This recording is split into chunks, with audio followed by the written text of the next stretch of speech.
guys, I'm back with another video, and in today's video I am going to do a story time on how I got pregnant when I was 18 and how I told my parents.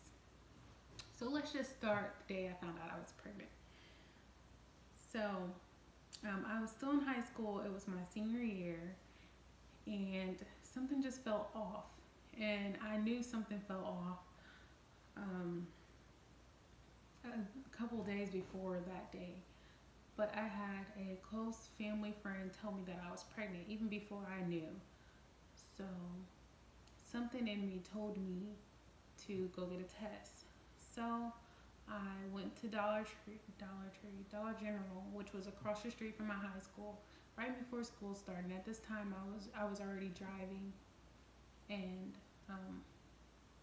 so I just left early for school, and I went across the street and got a pregnancy test, and I took it in the bathroom at school, and it said positive. So the first thing I did was call my dad, because my dad is the type of person, he's always there for you no matter what you're going through, and he would give the shirt off his back if I needed it. So I called my dad, and I'm like, Dad, I just took a pregnancy test and I'm pregnant. And immediately he starts crying and just pretty much telling me I done messed up, and I don't know, he was just acting as if my life was over, because he expected me to go to college and do all this. I did end up going to college, but that's another story for another day. So yeah, he just pretty much acted like my life was over and was crying on the phone, and he was just like, I will call you back later. And I'm like, okay. That didn't really help me none. So I guess it popped in my dad's head to call my mom. So he calls my mom and tells her I'm pregnant. And at the time, I didn't know he called her, but later on that day, I ended up getting sick at school, just vomiting all the time. So I went to the nurse's office, like, I need to go home, I don't feel good. And so she calls my mom, and my mom's like, can I talk to her? And so the nurse gives me the phone, and my mom was like, I know what's going on, and I will pick you up after school when I get off work. So she's like, I'm getting off work now, and I'll be there to pick you up. So I'm like, oh crap. And then she ended up calling the school back and having my grandma, she ended up calling the school back, having my grandma come pick me up. So my grandma picks me up, and I'm sitting at her house, and I don't think she told my grandma, because my grandma never mentioned it. So I'm sitting at my grandma's house, just waiting for my mom to come, and my mom ended up stopping and getting another pregnancy test. So my mom picks me up. The whole car ride home is silent, like crazy silent. So we get home, and she pulls out this pregnancy test. It was like, I need you to take this. So I'm like, crap. So I was like, I didn't want her to know that I was actually pregnant. I just expected my dad to help me out or do something. So yeah, hold on. So yeah, I grabbed the test. It was one of the more expensive ones that you have to pee on. And she was like, no, I know you, so pee in this cup. So she gives me a cup, and I go in the bathroom, I pee in the cup, and she takes the test from me, and she goes, you're really pregnant. And then we kind of went our separate ways in the house, and I just stayed in my room, and I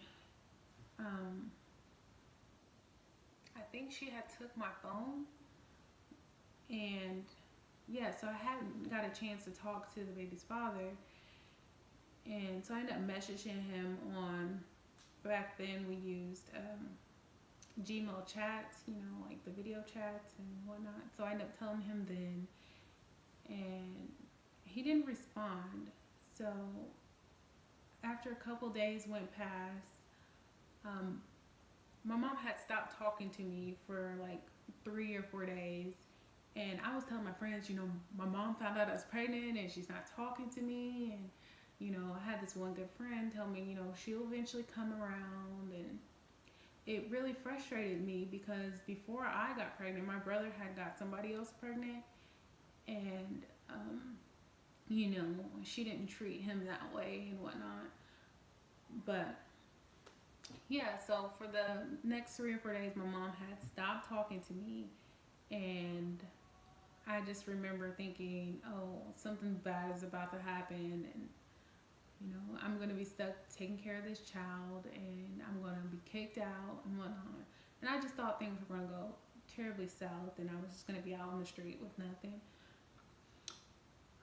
But that wasn't the case. So after a couple days went past, my mom started talking to me, and she took me to my first doctor's appointment, and she was really involved with my pregnancy.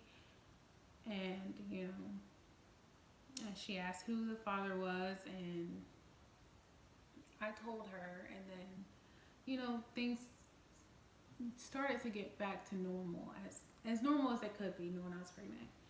So while my mom was going out of town, I ended up inviting the baby's father over, and I told him I was pregnant. And I guess he had already seen my message but just never responded. And he was just like, okay. So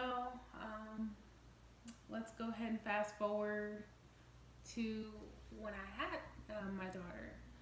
So my daughter is 7 now, and I don't live with my mom, obviously. But I had my daughter, and the baby's father wasn't there, but my mom was there, and my sisters, and my brother. Yeah, my brother came to visit me in the hospital, and my mom was there during the birth, and she helped out a lot. But then somewhere, I want to say a couple months after I had my daughter, I was still living with my mom. She was just like, you need to get your own place. And I wasn't sure on why she changed her mind or what happened, but I was like, okay. So by this time, I had already quit McDonald's, and I was working at Subway. So I was at Subway full time, making a pretty decent amount. So I was like, okay, I'll just get an apartment. So I found this apartment, and it was more than enough space for me and my daughter. But then, of course, you got baby daddy who wants to come and go as he please. So I allowed that to happen. And I had this apartment for about I want to say for about 4 weeks. And the woman down the hall was babysitting her grandson, and he was playing with a lighter, and he lit the bed on fire.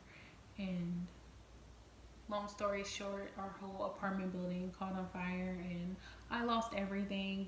My school computer, just everything was gone, and I was left with nothing. So I ended up going to the Red Cross and staying there because I just refused to go back with my mom.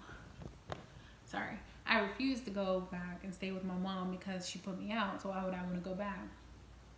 So eventually I just sucked it up. After the first day at the Red Cross, I felt like that wasn't the place I need to have my daughter. So I went back to stay with my mom. So as I was staying with my mom, there was this big ordeal with my high school saying, oh, well, we can't let you graduate until you pay off your netbook. And I'm like, it wasn't my fault. I didn't damage the netbook. It was the fire. I mean, I can't control what happened to my netbook. And so they was not going to let me graduate, even though I had enough credits. They wasn't going to let me walk. They were going to let me graduate, but not let me walk at my graduation. So I was really frustrated there. But lucky enough, I had an awesome high school counselor, and she just paid off my books and my net books to allow me to walk. And I thanked her so much for that, because at the time I was trying to buy everything that I lost, including like my daughter's clothes and all that stuff.